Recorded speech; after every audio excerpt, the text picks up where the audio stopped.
মানিকগঞ্জের শিবালয় উপজেলার ভাকলা খাল শ্রাবণের শেষ সময়েও শুকনো। কোথাও বৃষ্টির পানি জমে সৃষ্টি হয়েছে দুর্গন্ধ, কোথাও খালের জায়গা ভরাট করে নির্মাণ করা হয়েছে বসতবাড়ি। ফসলের মাঠেও বিলীন হয়েছে খালের সীমানা।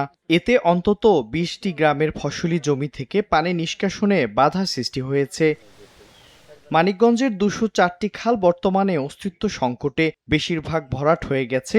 অনেক এলাকায় শুধু জমির নকশায় বেঁচে আছে উন্মুক্ত জলাশয়গুলো।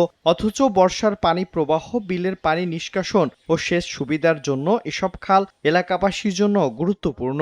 স্থানীয়রা বলছেন, দিন দিন ভরাট ও দখল হলেও কোনো কর্তৃপক্ষ ব্যবস্থা নেয়নি। ছোটকালে দেখছি এখান দিয়ে রানিং নৌকা চলছে, ডুঙ্গা চালাইছে, খাল টাল যার মতো বইরে হালাইছে, বাড়ি করছে কতদিন। এখন বড়দের কারণে পানি বেরিয়ে না। খাল ছিল আগে, এখন সব আটকাই দিছে।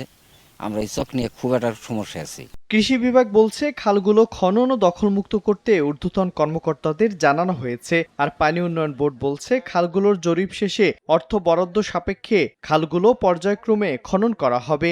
আমরা মাঠ পর্যায়ে জরিপ করে দেখছি এবং ঊর্ধ্বতন কর্তৃপক্ষকে জানাচ্ছি যে এই সমস্ত জায়গায় এই খালে মুখ বন্ধ থাকায় বা খাল খনন না হওয়ায় কৃষিতে সমস্যা হচ্ছে। মন্ত্রণালয় বা প্রত্যেক ডিপার্টমেন্ট আলাদা আলাদাভাবে প্রকল্প প্রণয়ন করবে, আমাদের জন্য দ্বৈততার সৃষ্টি না হয় এবং খালগুলো যেন সঠিকভাবে মাঠ পর্যায়ে যাচাই বাছাই করা, সেই অনুপাতে আমরা খালগুলাকে আমরা আলোচনার সাপেক্ষে আমরা ডিস্ট্রিবিউশন করেছি, অর্থাৎ কে কোন দপ্তর কোন মন্ত্রণালয় করবে।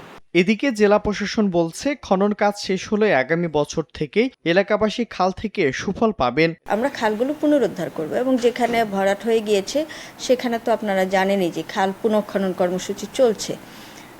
এই কর্মসূচিটি মাত্র শুরু হলো, আশা করা যায় আগামী কয়েক বছরের মধ্যে আমরা এর সুফল দেখতে পাবো। পানি উন্নয়ন বোর্ডের তথ্য মতে, মানিকগঞ্জে ২০৪টি খালের মোট দৈর্ঘ্য প্রায় ৪,০০০ কিলোমিটার। সময় সংবাদ, মানিকগঞ্জ।